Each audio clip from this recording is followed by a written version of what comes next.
Selamat malam teman-teman, senang berjumpa dengan kita semua di sini, kami berlima di sini. Dan malam ini kita akan memulai untuk persekutuan kaum pria. Ya, saya harap semua bapak-bapak yang ada di rumah baik-baik saja dan sehat beserta keluarga ya. Ya, tanpa berpanjang-panjang kita akan memulai dari sebuah pujian, dua buah pujian yang akan kita medley.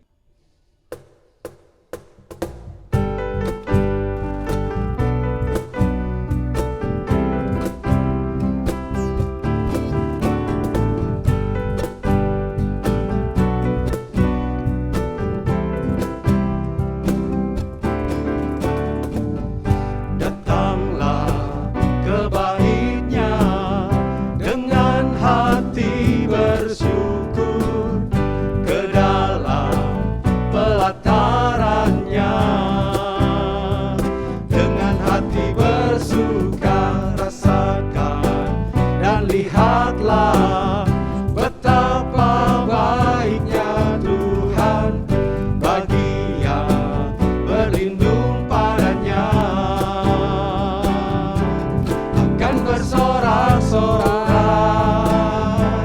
Akan bersorak-sorai, bersyukurlah kepada Tuhan, sebab Ia baik, bahwasannya untuk selamanya kasih setianya.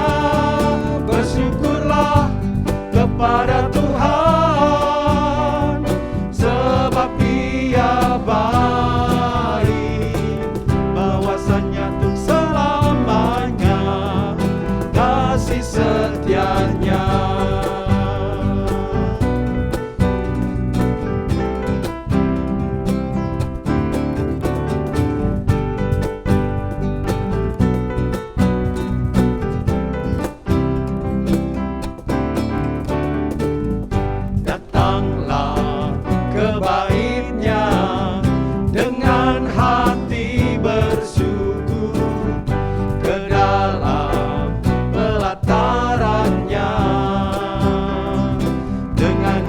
Bersuka rasakan dan lihatlah betapa baiknya Tuhan bagi yang berlindung padanya.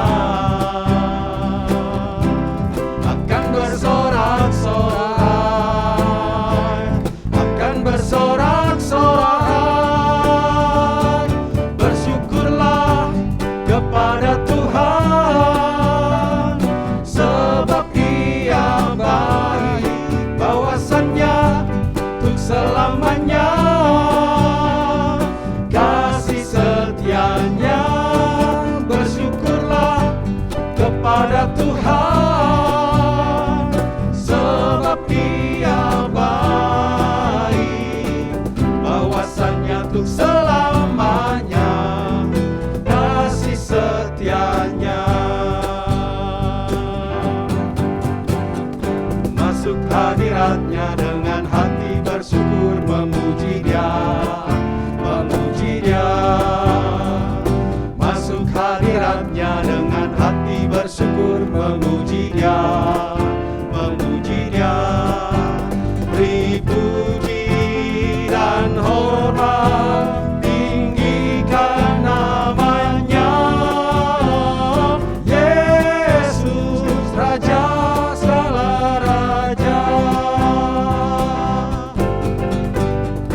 Masuk hadiratnya dengan hati bersyukur, memuji Dia, memuji Dia. Masuk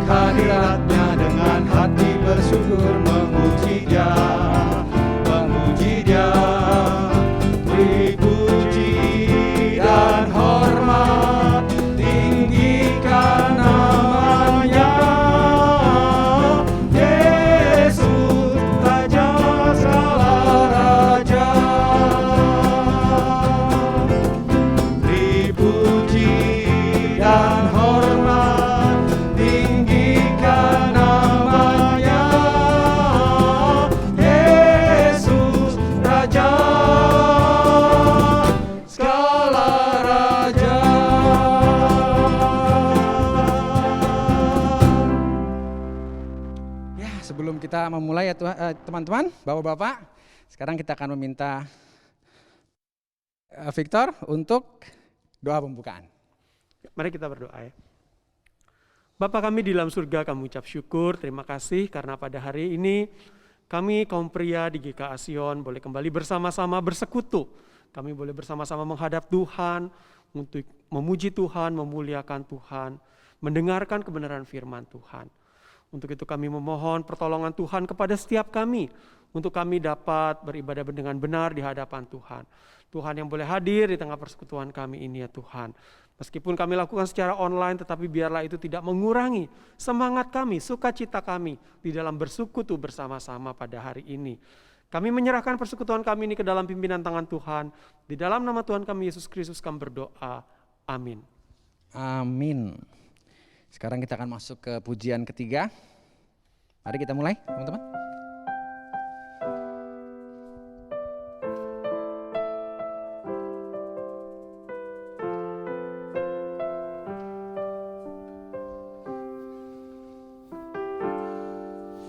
Di hadirat-Mu ku bersujud menikmati kehadiran-Mu. Ku buka hati saat ini untuk mendengar suara-Mu. Di hadirat-Mu ku bersujud menikmati kehadiran-Mu.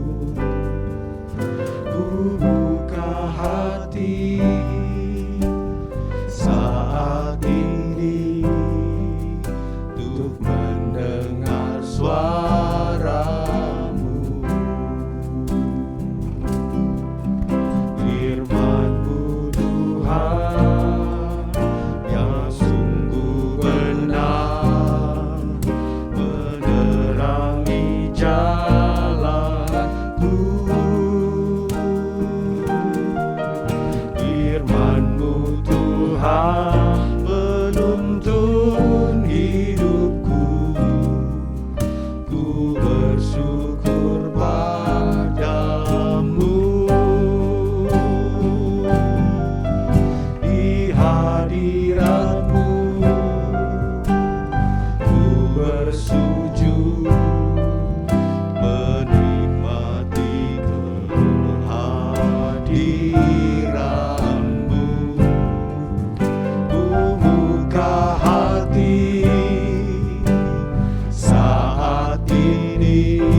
Sekarang saat ini kita persiapkan diri kita untuk mendengarkan firman yang akan disampaikan oleh Pendeta Jenik.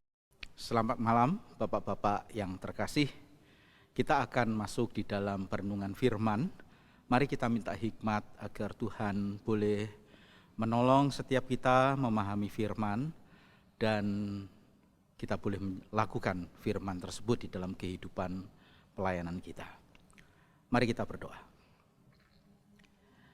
Ya Tuhan, kami berterima kasih.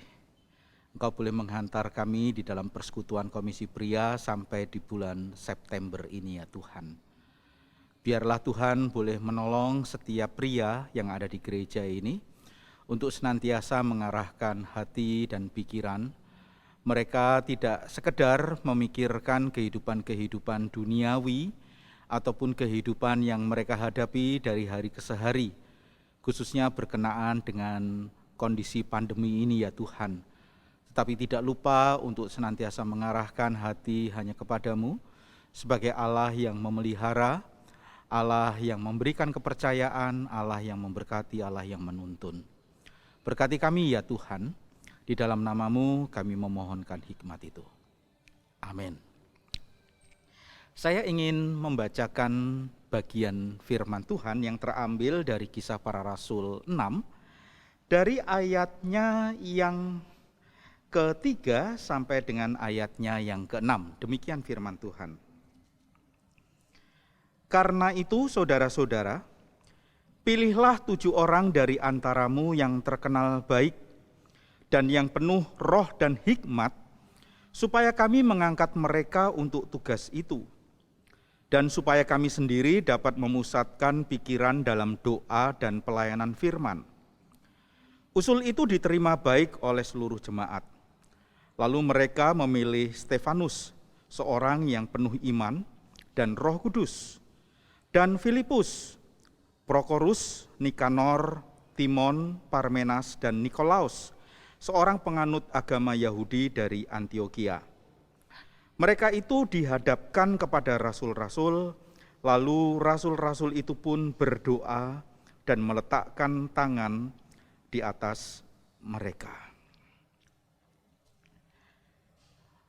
Saya sangat yakin di dalam kehidupan bergereja, termasuk gereja kita ini, selalu ada pergumulan-pergumulan yang sifatnya temporal, yang sifatnya periodik. Artinya dalam satu periode atau dalam setiap periode itu muncul pergumulan-pergumulan yang kurang lebih sama. Kita di tahun 2021 ini, satu periode kepengurusan itu sudah akan berakhir. Dan nanti di tahun 2022 itu dimulai tahun pertama dalam satu periode, yaitu 2022 sampai 2004. Di mana ini bukan sekedar kepengurusan yaitu kemajelisan, tetapi untuk yang ada di bidang komisi, bahkan pos, itu terjadi proses pergantian pengurus. Dan pergumulan yang saya katakan secara periodik itu selalu muncul, yaitu pertanyaan, siapa berikutnya yang akan menjadi majelis? Siapa yang berikutnya akan menjadi pengurus? Itu menjadi pergumulan, karena ternyata untuk orang diajak melibatkan diri dan melayani Tuhan secara struktural, katakan demikian, dalam kehidupan gereja, itu tidak mudah. Ada saja orang-orang yang memang mereka dengan sebuah kesadaran, mereka bersedia untuk dilibatkan. Tetapi juga tidak sedikit orang-orang yang kemudian mencoba kalau bisa menghindari yang namanya pelayanan di dalam sebuah kepengurusan. Saya yakin itu bukan saja terjadi di gereja kita ini, GKA Sion. Di gereja-gereja lain pun, di mana para pengurus atau kemajelisan yang dipilih oleh jemaat itu juga mengalami sebuah pergumulan yang kurang lebih sama. Hari ini tema yang diangkat di dalam Komisi Pria adalah Who is the man? Strip, who the man is. Siapa pria-pria atau siapa orang-orang yang bisa diajak untuk melayani, diajak untuk pelayanan tersebut. Kalau kita kembali kepada bacaan, jelas dikatakan bahwa rasul-rasul ini kemudian mereka menghadapi sebuah permasalahan. Karena ada janda-janda yang berbahasa Yunani itu merasa tidak keurus. Dan mereka sadar ini harus diselesaikan. Sadar bahwa ini harus dilayani. Karena mereka juga memiliki sebuah kebutuhan-kebutuhan yang terkait di dalam kehidupan bersama orang-orang percaya. Tetapi mereka juga melihat ada prioritas yang penting, yaitu mereka mau menjadi pelayan-pelayan yang kuat di dalam kehidupan doa dan di dalam pemberitaan firman. Sehingga membutuhkan ada orang-orang yang bisa diajak, disertakan untuk mengurus dalam pelayanan meja ini. Dan jelas di dalam bacaan tadi, hal itu diutarakan kepada orang-orang percaya, pada komunitas itu. Lalu disebutkan di dalam bagian ini, mereka setuju, lalu seolah-olah di dalam bagian ayat yang ketiga, itu menjadi sebuah persyaratan. Ya. Dikatakan demikian, pilihlah 7 orang dari antaramu. Pilihlah 7 orang dari antaramu yang terkenal baik, yang penuh roh dan hikmat. Ini banyak tafsiran, Bapak Ibu. Terkenal baik, tafsiran yang paling kuat membicarakan orang itu memiliki karakter dan kehidupan yang baik. Yang tentu saja itu juga diperkuat dengan kehidupan yang mungkin secara sosial itu juga dikenal oleh orang-orang yang kemudian mereka akan memilih siapa sih yang terkenal baik itu. Tidak berhenti sampai di sini. Yang penuh roh. Yang artinya, saya mengartikan sederhananya, yang memiliki relasi yang baik, yang intim, yang dekat, yang hidup di hadapan Tuhan itu benar. Lalu satu lagi, yang penuh hikmat. Mudah-mudahan kita masih mengingat topik hikmat yang diangkat di dalam Komsel di bulan ini. Tatkala membicarakan peranan hikmat di dalam menghadapi tantangan hidup. Diminta orang-orang yang penuh hikmat. Lalu singkat cerita didapatilah 7 orang tersebut. 7 orang yang diharapkan itu memenuhi kualifikasi yang ada di atasnya. Tidak berhenti sampai di situ. Penjelasan yang diberikan Stefanus seorang yang penuh iman dan Roh Kudus. Ya kalau mengharapkan orang-orang yang sedemikian ya jangan memilih orang dari luar lingkaran komunitas itu. Gitu ya. Teman-teman, intinya ketika kita membaca bagian ini, maka didapati 7 orang yang kemudian dikonfirmasikan mereka itu di dalam doa dan penumpangan tangan oleh para rasul. Saya mencoba membandingkan pasal ini, perikop ini dengan perikop sebelumnya, yaitu di awal-awal kisah para rasul. Ketika mereka berharap ada orang yang menggantikan posisi Yudas, lalu didapati ada Matias yang kemudian menggantikan posisi Yudas ini. Tapi satu pergumulan yang dibawa di dalam doa oleh para rasul ini, murid-murid Yesus ini mengatakan, Tuhan, Engkau yang mengerti hati, Engkau yang mengetahui hati. Tentu saja ini merupakan sebuah doa yang dinaikkan, bahwa biarlah Tuhan yang mengenal hati manusia itu, mana yang baik memperkenankan hati Tuhan, yang penuh dengan roh. Katakan demikian kalau kita balik ke pasal 6 tadi. Itulah yang diharapkan orang itu kemudian akan diberikan oleh Tuhan di dalam pelayanan. Bapak Ibu, maaf Bapak-bapak, ya. Ketika kita memperhatikan bagian ini mungkin kita akan berpikir begini. Pak, pelayanan itu akan muncul karena ada sebuah kebutuhan. Jadi kalau tidak ada kebutuhan, kemungkinan besar pelayanan itu tidak diperlukan. Bisa dibenarkan pendapat ini. Kita melihat di dalam perikop tadi memang ada sebuah kebutuhan. Dan kebutuhan itu yang kemudian seolah-olah bermuara untuk adanya 7 orang yang diharapkan mereka bisa melayani meja. Tetapi sesungguhnya ketika kita mencoba membicarakan pelayanan yang ada di dalam kehidupan bergereja tentu saja berbasis kepada sebuah kebutuhan. Kebutuhan untuk mengurus, kebutuhan untuk melayani di bidang, di komisi tertentu. Yang diharapkan tatkala pelayanan itu bisa dilakukan dengan baik, maka keberadaan komisi atau bidang tersebut bisa dilayani sebaik mungkin. Dan tentu saja itu akan mendatangkan manfaat. Manfaat jangan dilihat berhenti sampai kepada orang yang dilayani.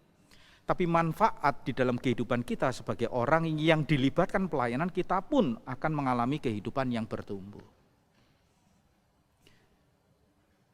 Tetapi manfaat itu juga kemudian kita akan lihat di dalam kehidupan gereja sebagai tubuh Kristus. Karena ada sebuah kebutuhan dan ada orang-orang yang disediakan oleh Tuhan untuk dilibatkan dalam pelayanan. Tapi sebetulnya ketika kita membicarakan pelayanan, seharusnya itu bukan menjadi sebuah pergumulan yang berat-berat amat seharusnya. Mengapa? Karena sebagai orang percaya yang sudah mengalami cinta kasih Tuhan, kita itu seharusnya memiliki natur, memiliki sifat. Sifat apa? Sifat ingin mengembalikan syukur kita, dan salah satu bentuk syukur yang dapat kita kembalikan dalam bentuk pelayanan. Sehingga pelayanan itu menjadi natur di dalam kehidupan orang-orang percaya. Nah, kalau orang percaya itu semua bernaturkan melayani, memiliki DNA pelayanan yang kuat, maka ketika diajak untuk melayani seharusnya mereka pasti menyediakan diri. Paulus di dalam suratnya kepada Timotius mengatakan orang yang mau melayani di dalam pelayanan gerejawi itu dia sebetulnya mengharapkan sesuatu yang baik, memiliki keinginan yang baik. Nah, sekarang permasalahannya, who is the man? Who the man is? Siapa orang-orang yang akan disiapkan, disediakan, dan siapa orang-orang yang akan menyediakan diri dan mengatakan, Tuhan pakai saya untuk melayani. Bapak Ibu, maaf sekali lagi Bapak-bapak, memang ketika kita membicarakan tentang pelayanan itu banyak kisah di belakang pelayanan itu sendiri. Termasuk banyak latar belakang, banyak motivasi yang bisa muncul di dalam pelayanan itu sendiri. Tetapi kita sangat berharap ketika kita berada di dalam tubuh Kristus, kita berada di dalam rumah Tuhan, seharusnya kita memunculkan sifat atau DNA kita sebagai orang percaya itu. Di dalam diskusi kelompok kecil Majelis Hamba Tuhan yang bulan lalu, itu membicarakan tentang murid-murid Yesus itu seharusnya mengalami persekutuan, dan wujud dari persekutuan itu apa? Ketika kita menjadi bagian dari tubuh Kristus, maka disebutkan seorang itu melayani satu dengan yang lain. Sehingga ketika kita itu berbicara masalah pelayanan, maka berdasarkan ayat itu antara subjek dan objek pelayanan itu sebetulnya kurang lebih sama. Misalkan saya kalau menyebut diri saya sebagai subjek, orang yang melayani, lalu saya melayani orang lain, saya juga kemudian seharusnya diingatkan, saya pun sebetulnya sebagai objek pelayanan. Karena saya juga dilayani oleh orang lain. Nah, tubuh Kristus itu harusnya demikian.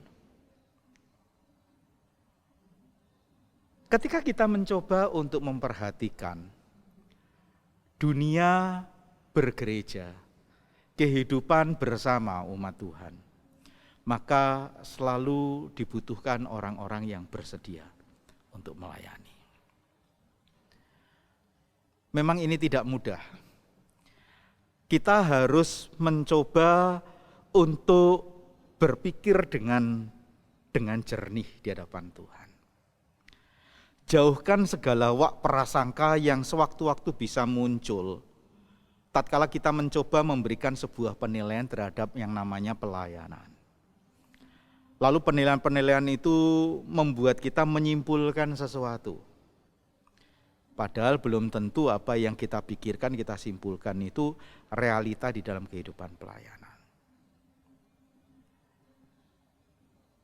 Saya sempat sampaikan kepada kelompok kecil di mana kami ngobrol. Ada seseorang yang mengatakan demikian, "Pak, untuk apa saya harus melayani? Kalau misalkan saya itu melayani, lalu nanti siapa yang dilayani, Pak? Biarkan saya menjadi orang yang dilayani saja." Karena memang pemahaman Bapak ini, pelayanan itu terkait dengan si pelayan dan orang yang dilayani. Dan dia mungkin merasa bahwa dia jauh lebih enak sebagai orang yang dilayani daripada menjadi orang yang melayani. Saya gunakan ayat itu untuk memberikan penjelasan kepada Bapak ini. Kejadian ini sudah cukup lama. Mungkin 1 dasawarsa yang lalu, lebih bahkan. Saya cuma katakan, kita tidak bisa berpikir pelayanan tubuh Kristus itu hanya berdasarkan siapa yang melayani dan siapa yang dilayani. Tetapi setiap kita seharusnya punya DNA, punya sifat untuk melayani orang lain. Bapak-bapak, kita sudah berada di bulan September. Dan itu berarti tersisa 3 bulan kita akan mengakhiri tahun 2021. Saya sangat berharap ketika bapak-bapak dihubungi oleh teman-teman pengurus, dihubungi oleh teman-teman yang sekarang melayani untuk diajak pelayanan bersama di Komisi Pria ini. Bersedia untuk sesaat menggumulkan di hadapan Tuhan. Bersedia untuk sesaat merenungkan kembali bahwa di dalam diri kita yang ada sifat, ada DNA pelayanan itu. Seharusnya kita berespon dengan tepat. Tidak ada pelayanan yang tidak ada tantangan. Pelayanan selalu melahirkan konsekuensinya, yaitu tantangan tersebut. Karena sebetulnya di dalam kehidupan bersama kan kita terus berproses. Kita diproses, orang lain juga diproses. Dan Tuhan memakai kita dan mereka saling memproses satu dengan yang lain. Termasuk di dalam ranah pelayanan, proses itu akan terjadi. Tetapi disinilah kita diberikan kesempatan untuk bertumbuh. Diberikan kesempatan untuk bersyukur. Ketika saya dan istri saya mencoba untuk menghubungi beberapa orang terkait dengan pencalonan kemajelisan. Maka orang-orang yang dihubungi itu paling banyak alasan yang diberikan oleh mereka bahwa saya tidak punya kemampuan. Banyak orang yang lebih mampu. Banyak orang yang lebih bisa. Memang hal ini tidak dapat dipungkiri. Ketika kita membicarakan pelayanan gerejawi, abilitas, kemampuan, kapabilitas seseorang itu seolah-olah menjadi alasan utama untuk seseorang dilibatkan karena dia bisa melakukan ini, karena dia mampu melakukan ini, karena dia able, karena dia punya kapabilitas. Tapi kalau kita kembali kepada bagian tadi, maka yang dimunculkan itu bukan kapabilitas loh. Yang terkenal baik, yang penuh roh dan hikmat. Saya sering katakan, orang yang punya karakter, orang yang punya hati melayani Tuhan dan bersedia, itu menjadi prioritas. Karena apa? Karena kapabilitas itu bisa dilatih, bisa dilengkapkan, bisa ditambahkan. Bapak-bapak, saya rindu kita berkenan untuk menggumulkan bersama. Who is the man? Who the man is? Mudah-mudahan kita bisa menjadi seseorang yang seperti Yesaya, yang mengatakan, ini aku, pakailah aku. Ini aku, utuslah aku. Saya yakin ketika kita mempersilahkan Tuhan menggerakkan hati kita, memakai kita, Dia juga akan memberikan pertolongan penyertaan bagi setiap kita.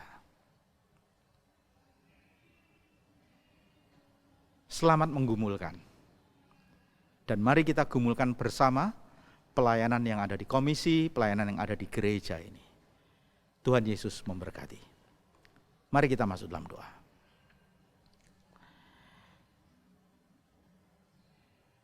Tuhan, acap kali kami melihat diri sendiri dengan segala kapasitas, kapabilitas, kemampuan dan kebisaan kami yang seolah-olah menjadi bekal utama tatkala kami melayani Tuhan. Sehingga ketika kami merasa kami tidak seterampil, tidak sebisa dari orang lain, kami tidak berani maju ya Tuhan untuk merespon panggilan-Mu. Karena kami dikalahkan oleh rasa minder kami ya Tuhan. Apakah mungkin saya melayani orang-orang yang lebih mampu, yang lebih bisa? Tetapi Tuhan, tolonglah agar kami menjadi pribadi-pribadi yang boleh meresponi kepercayaan Tuhan. Karena kami sendiri adalah orang-orang yang sudah mengalami cinta kasih Tuhan yang luar biasa. Yang membuat setiap kami orang percaya ini memiliki sifat, karakter, DNA pelayanan di dalam kehidupan kami. Dan ketika kami merespon dengan positif, kami juga percaya bahwa penyertaan, pertolongan pimpinan, perlengkapan Tuhan akan senantiasa terjadi. Kami mau menyerahkan komisi ini ya Tuhan di dalam perjalanan pelayanan di tahun ini sampai tahun 2001 ini berakhir dan di tahun-tahun ke depan. Kami sedang menggumulkan bersama siapa laki-laki yang akan dilibatkan. Siapa pria-pria yang bersedia untuk melayani Tuhan. Mari Tuhan, Engkau gerakkan hati para pria, sehingga tatkala kami mau mengajak mereka bergumul bersama, kami percaya Tuhan akan membangkitkan pria-pria yang takut akan Tuhan, boleh melayani di komisi dan gereja ini. Terima kasih ya Tuhan, inilah yang menjadi permohonan kami, dan kami percaya Engkau akan menjawab. Pada waktunya Engkau siapkan pria-pria itu. Di dalam nama Tuhan Yesus Kristus. Amin. Bapak Ibu, sebagaimana ibadah-ibadah yang lain, saya juga berharap salah satu bagian ibadah yaitu kita membawa syukur kita kepada Tuhan. Maka saya mengajak para pria, baik melalui QRIS yang ditampilkan atau nomor rekening, kita membawa persembahan kita di hadapan Tuhan. Dan saya yakin Bapak Ibu yang diberkati atau bapak-bapak yang diberkati akan membawa apa yang menjadi hak milik Tuhan ke rumah Tuhan. Tuhan Yesus memberkati kita sekalian. Amin.